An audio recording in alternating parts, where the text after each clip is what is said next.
Nous voici parvenus à notre avant-dernière rencontre ce soir.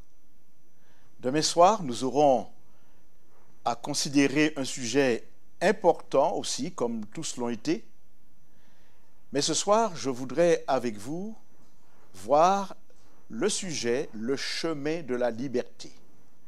Juste avant que nous n'en parlions, nous pouvons incliner la tête et prier. Notre Dieu et Père, nous te disons merci de nous donner aujourd'hui l'opportunité, une fois de plus, d'étudier ta parole. Nous te le demandons par Jésus-Christ, ton Fils, et pour ta gloire. Amen. Le chemin de la liberté, c'est le titre du sujet du jour.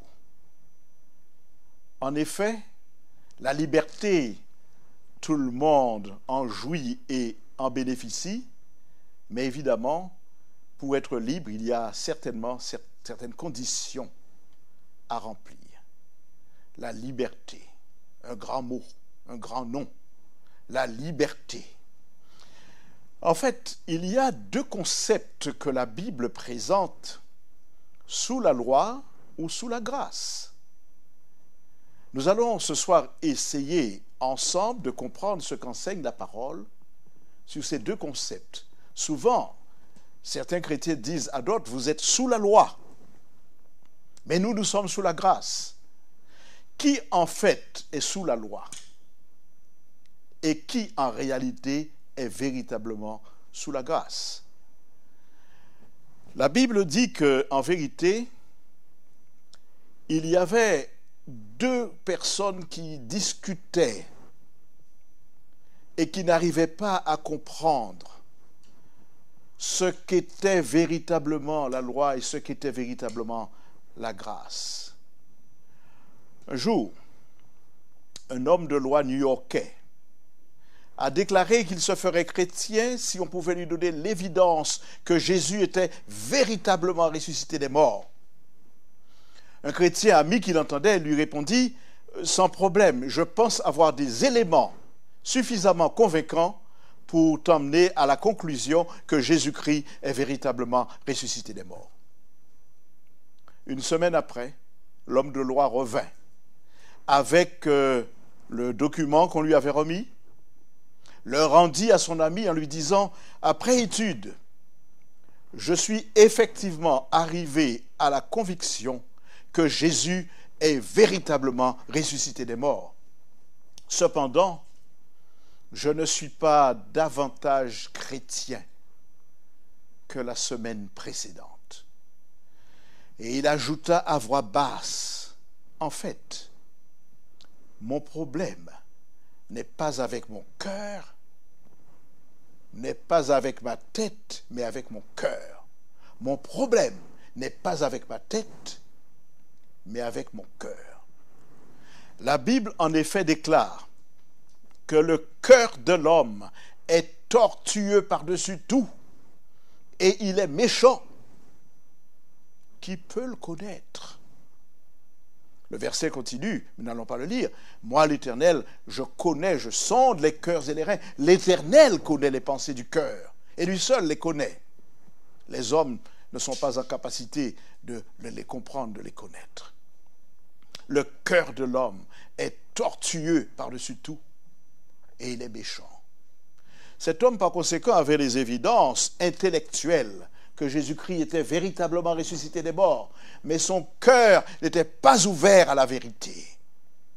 Par conséquent, il est possible, malgré l'évidence scripturaire ou intellectuelle que la parole de Dieu dit vrai, que Jésus est vivant, il est possible de raidir son cœur, c'est-à-dire de fermer son entendement et refuser de se soumettre à la parole de Dieu, pour des raisons diverses.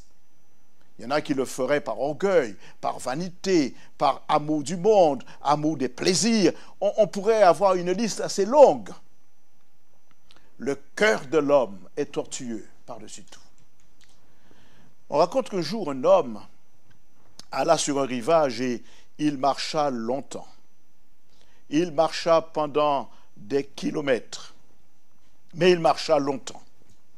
Arrivé à un stade de sa marche sur le sable, il s'arrêta sur un monticule avant de continuer, pour se retourner et regarder les traces que ses pas avaient laissées dans le sable. Il fut surpris. Alors qu'il pensait avoir marché en ligne droite, il se rendit compte que les traces de ses pas étaient en zigzag. Il fut étonné parce qu'il avait l'impression qu'avant de faire cette pause pour regarder derrière et continuer, il avait véritablement marché dans une ligne droite, mais c'était en zigzag. Alors, tandis qu'il continuait, il réfléchissait en disant, c'est vraiment ma vie, c'est vraiment la vie de l'humain. Il pense marcher droitement, mais il marche en zigzag. C'est vraiment l'histoire de l'humanité. Et alors, après quelque temps, il est revenu sur ses pas pour regarder encore ces traces qui l'avaient impressionné. Il est revenu pour regarder le sable, mais à sa grande surprise, il n'y avait plus d'empreinte de pas. Le vent avait soufflé et les empreintes de ses pas avaient disparu. Mesdames et messieurs, chers amis, la Bible dit une promesse de Dieu que nous avons dans le livre d'Ésaïe, chapitre 44, verset 22. « J'efface tes transgressions comme un nuage et tes péchés comme une nuée. Reviens à moi, car je t'ai racheté. » J'efface tes transgressions. De la même manière que les traces des pas ne restaient plus sur le sable, parce que le vent avait soufflé, l'Éternel, mieux que tout cela, efface les transgressions. Il demande une seule chose, reviens à moi. Il demande simplement que l'on revienne à lui, repentant, et il est prêt à effacer les transgressions passées. Nous avons en effet la grâce et la loi qui sont deux principes. La grâce et la foi qui sont deux principes. Deux principes simples et profonds. La grâce, d'une part, la foi, d'autre part. L'apôtre Paul eut à écrire, car c'est par grâce que vous êtes sauvés, par le moyen de la foi, et cela ne vient pas de vous, c'est un don de Dieu. C'est un don de Dieu. Ce n'est pas vous qui avez mérité, ce n'est point par les œuvres, afin que personne ne se glorifie. Nous sommes donc sauvés par la grâce, par le moyen de la foi. Ce ne sont point nos œuvres qui nous font mériter le salut, afin que personne ne se frappe la poitrine en disant « je suis bon » comme le faisaient les pharisiens, « je mérite le salut, c'est pas par mes œuvres que je suis sauvé ». Non, pas du tout. Le péché est tellement ancré dans l'homme, a tellement dénaturé l'homme qu'il ne peut pas prétendre au salut si ce n'est par le bénéfice de la grâce de Dieu. Oui, mes amis, la grâce de Dieu, qu'est-ce qu'elle est? Elle est une faveur imméritée. Nous n'avons rien fait pour la mériter. Elle vient du fait que dans son amour, le Dieu créateur n'a pas abandonné ses créatures qui étaient tombées dans le péché à cause des pièges du diable. Il n'a pas abandonné ses créatures et il a investi en Jésus le ciel qui est venu sur terre dans la condition de l'homme pour mener une vie sans péché, remporter la victoire sur le péché et nous donner la possibilité de rentrer dans l'amour et la grâce de Dieu en nous pardonnant parce que les mérites du Christ avaient payé le prix de la culpabilité. Par conséquent, nous étions désormais libérés du péché. La grâce de Dieu n'est donc pas une récompense.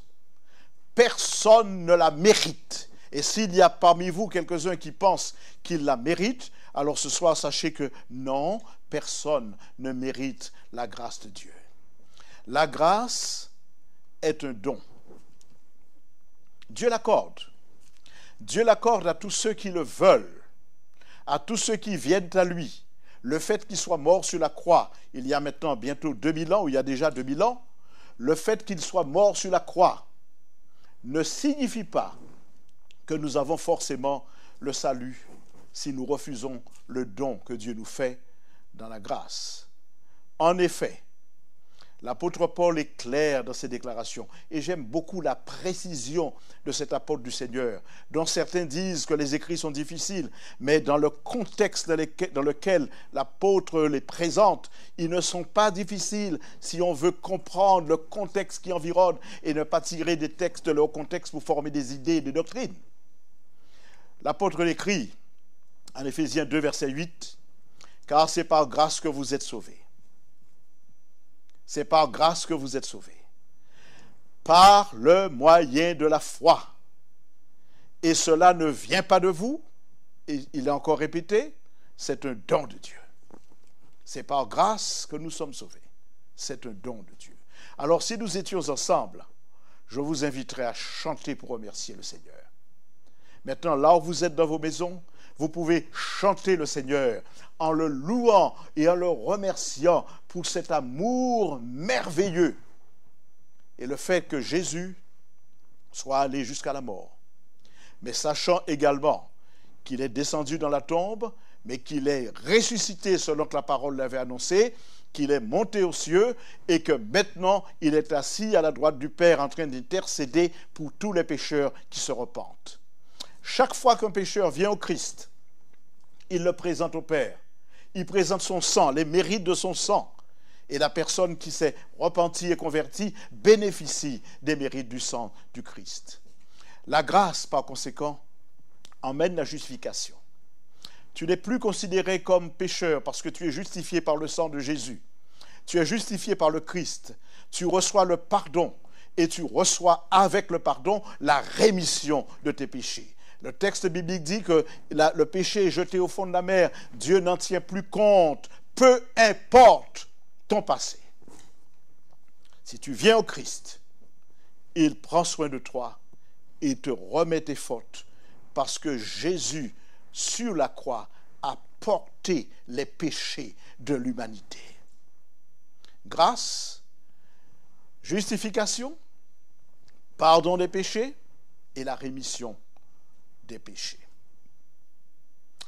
On raconte qu'un jour, un homme a bénéficié de la grâce présidentielle et fut libéré de la prison 2 ans avant le terme de sa peine. 2 ans, c'est beaucoup, mes amis. Une grâce présidentielle exceptionnelle. Avant le terme de sa peine. Et alors qu'il était sorti sur la place publique, il cherchait querelle à tout le monde. Il cherchait des conflits. Et à un moment, il a eu une bagarre avec quelqu'un. Et sortant son revolver qu'il avait dissimulé, il le tua. Quand les policiers sont venus l'arrêter, il a sorti de sa poche un carton en leur disant « Vous ne pouvez pas m'arrêter parce que je suis sous la grâce. » Alors, l'officier de police lui a répondu « Ah, cher monsieur, vous étiez sous la grâce, mais maintenant vous êtes de nouveau sous la condamnation de la loi. Vous êtes en parfaite disgrâce. » Quand je pense que dans certaines églises, il est enseigné que la transgression de la loi demeure pardonnée indépendamment de ce qui est vécu parce que l'on est sous la grâce, cet enseignement est une parfaite disgrâce. Une parfaite disgrâce. Ce n'est pas vrai du tout. Car il est écrit, le péché n'aura point de pouvoir sur vous puisque vous êtes non sous la loi, mais sous la grâce. Vous êtes sous la grâce du Christ, mais ça ne signifie pas que nous soyons emmenés à demeurer dans le péché à cause de la grâce. Que signifie ne pas être sous la loi? Ne pas être sous la loi. Il y a 2 significations que nous pourrions avoir. La première, c'est la situation de tous les citoyens. Être sous la loi, c'est tous les citoyens, c'est-à-dire sous la juridiction de la loi. La première signification d'être sous la loi, ce serait la position de tous les citoyens, mais ça signifierait être sous la juridiction de la loi. La deuxième signification, c'est être sous la condamnation de la loi, c'est-à-dire c'est la situation d'un repris de justice. Donc, voyons bien, situation de tous les citoyens, première condition. Deuxièmement, c'est la situation de repris de justice. Alors, évidemment, vous tous qui m'écoutez ce soir, si vous êtes sous la juridiction de la loi, vous êtes libre et vous n'êtes pas sous la condamnation de la loi. Mais le péché, lui, il n'aura point de pouvoir sur vous puisque vous êtes non sous la loi, mais sous la grâce. Dans ce contexte, Paul parle de la condamnation de la loi. Vous n'êtes point sous la condamnation de la loi, par conséquent, vous êtes sous la grâce. Autrefois, à cause de nos péchés, nous étions sous la condamnation de la loi, et maintenant, en Jésus-Christ, nous avons la grâce. Par conséquent, nous ne sommes plus sous la condamnation de la loi. Nous sommes libres avec la loi, tandis que celui qui est sous la loi, c'est celui qui la transgresse et il est condamné. J'ai entendu souvent des personnes dire à ceux qui observent les commandements de Dieu, et en particulier le sabbat, vous êtes sous la loi. C'est tout à fait le contraire. Ce sont ceux qui transgressent les commandements de Dieu et qui transgressent le sabbat, qui sont sous la condamnation de la loi. C'est tout à fait le contraire, parce que la condamnation vient du péché, et le péché, c'est la transgression de la loi. Par conséquent, ceux qui sont libres en Jésus-Christ, ils sont libres avec la loi, sous la grâce, parce qu'ils ont été pardonnés, tandis que ceux qui continuent de transgresser les commandements de Dieu, transgresser le sabbat, ils sont sous la condamnation de la loi. Et c'est pourquoi l'évangile est prêché, afin qu'ils arrivent à la connaissance de la parole de Dieu. Et Christ est prêt à pardonner tous ceux qui viennent à lui. Oui, pratiquer le péché, c'est être sous la loi. C'est ceux-là qui sont sous la loi. Donc, je ne veux pas entendre dire que ceux qui observent la loi de Dieu sont sous la loi, ils sont avec la loi et sous la grâce. Ce sont ceux qui transgressent et qui accusent encore qui sont sous la loi. Mais nous n'accusons personne, nous autres. Nous voulons simplement dire, remettons les choses à leur place. Celui qui transgresse la loi de Dieu est sous la loi, sous la condamnation de la loi. Mais Christ veut nous sauver. Et il désire que tous ceux qui aujourd'hui sont encore sous la condamnation de la loi et qui entendent la parole et qui veulent venir à lui, sachent que tous ceux qui sont à Christ sont pardonnés. Car il est écrit en Romains 8, verset 1er, « Il n'y a donc maintenant aucune condamnation pour ceux qui sont en Jésus-Christ. Ils ne sont plus condamnés par la loi, ils ne sont plus sous la loi, ils sont affranchis, il n'y a plus de condamnation pour ceux qui sont en Jésus-Christ, ils sont libérés du péché par le Christ et ils sont sous la grâce du Christ, mais ceci n'efface pas le fait que la loi existe encore. Parce que la loi a un but. La loi a un but, c'est d'emmener les pécheurs à la connaissance de leur situation. Elle est présentée dans la parole comme un miroir qui reflète le péché, qui vous permet de voir comment vous êtes véritablement. Elle est là pour vous montrer comment vous vivez par rapport à l'enseignement de la parole de Dieu. Mais elle ne résout pas le problème. Elle n'est pas un moyen de salut. La loi ne donne pas le salut quand vous avez vérifié que vous êtes en contradiction avec la volonté de Dieu. La loi vous conduira à Christ. Et Christ, comme nous l'avons lu tout à l'heure, vous libérera par la grâce. C'est pourquoi il est écrit, il n'y a plus aucune condamnation pour ceux qui sont en Jésus-Christ. Parce que la loi a conduit à connaître et à découvrir Jésus-Christ, les péchés étant mentionnés. Ainsi, la loi nous informe. Un véritable miroir. Quand vous vous levez le matin, que vous allez au miroir, vous verrez tout ce que la nuit vous a laissé. Tout ce que la nuit a défait sur votre visage. Tout ce que vos yeux ont dû subir. Mais le fait de le constater au miroir ne va pas résoudre le problème. Il faudra ensuite aller dans l'eau pour laver votre visage et retrouver une présentation correcte afin de sortir. La loi donc nous informe et la loi également nous guide. Elle nous montre le chemin comme pédagogue pour nous conduire à Christ. Mais elle nous conduit à Christ sans jamais nous faire nous détourner de la volonté de Dieu. Mes amis, l'apôtre Paul, en Romains chapitre 4, verset 15, a écrit, et j'aime beaucoup cette déclaration. Je pense que vous aussi, vous allez bien la retenir. Parce que la loi produit la colère, et que là où il n'y a point de loi, il n'y a point non plus de transgression. Là où il n'y a point de loi, il n'y a point non plus de transgression. Car, jusqu'à la loi, le péché était dans le monde. Or, le péché n'est point imputé quand il n'y a point de loi. Donc, je reviens sur l'image précédente. Et on va la garder un moment. On garde cette image. Parce que là, la loi produit la colère. Et qu'il y est écrit, là où il n'y a point de loi, il n'y a pas non plus de transgression, mes amis.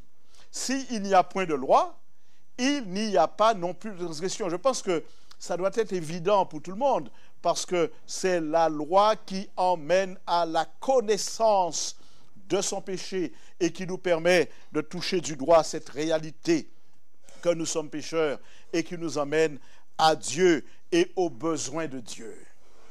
C'est pourquoi, chers amis, je voudrais aujourd'hui vous aider à partager avec moi quelque chose, que nous puissions vivre ensemble, une expérience que je trouve passionnante. Voyons un petit peu ce que nous avons ici maintenant et que je veux partager avec vous. Certains disent qu'il n'y a pas de loi. Donc, soyons d'accord. S'il n'y a pas de loi, ça signifie qu'il n'y a pas de péché. Car le péché est la transgression de la loi. S'il n'y a pas de loi, il n'y a pas de péché. Car le péché est la transgression de la loi. Par conséquent, s'il n'y a pas de péché, nous n'avons pas besoin de la grâce, parce que la grâce vient à cause du péché, qui est la transgression de la loi. Et Dieu nous accorde sa grâce. Et si nous n'avons pas de grâce, qui est la transgression de la loi, qui a donné le péché, ça signifie que nous n'avons pas besoin de sauveur. Et si nous n'avons pas de sauveur, nous sommes encore dans nos péchés, car le péché est la transgression de la loi. Et à cause du péché, nous avons besoin du sauveur qui nous donne la grâce. Et parce que nous avons aujourd'hui la grâce du Seigneur, du Sauveur, nous recevons le pardon. Et parce que le Seigneur, le Sauveur, nous donne le pardon, parce que nous avons reçu le pardon, alors nous avons le salut en Jésus-Christ.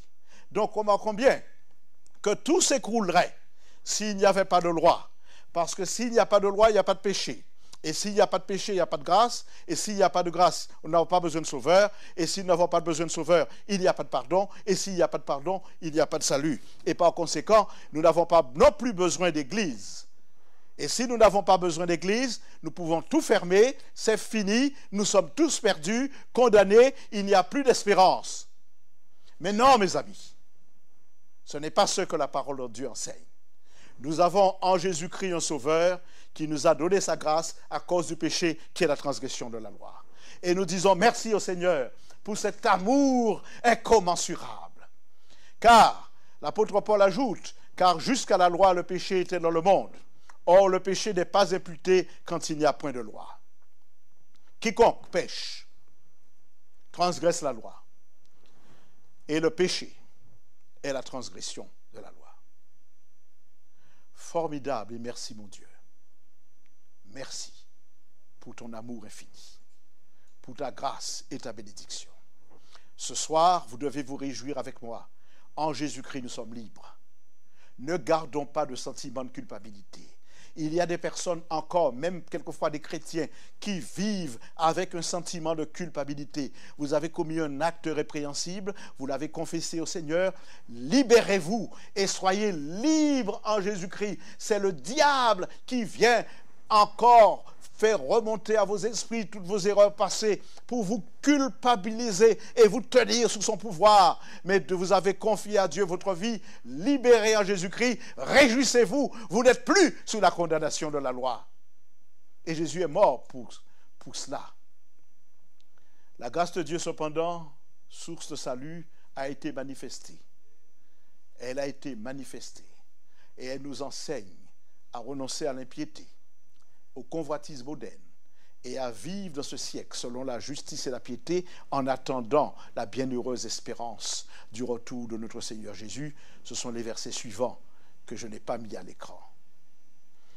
Chers amis, le Christ a accompli sur la croix tout ce qui était nécessaire pour que vous ayez la vie éternelle, pour que nous ayons la vie éternelle. Donc aujourd'hui, nous sommes sous la grâce du Christ, avec la loi.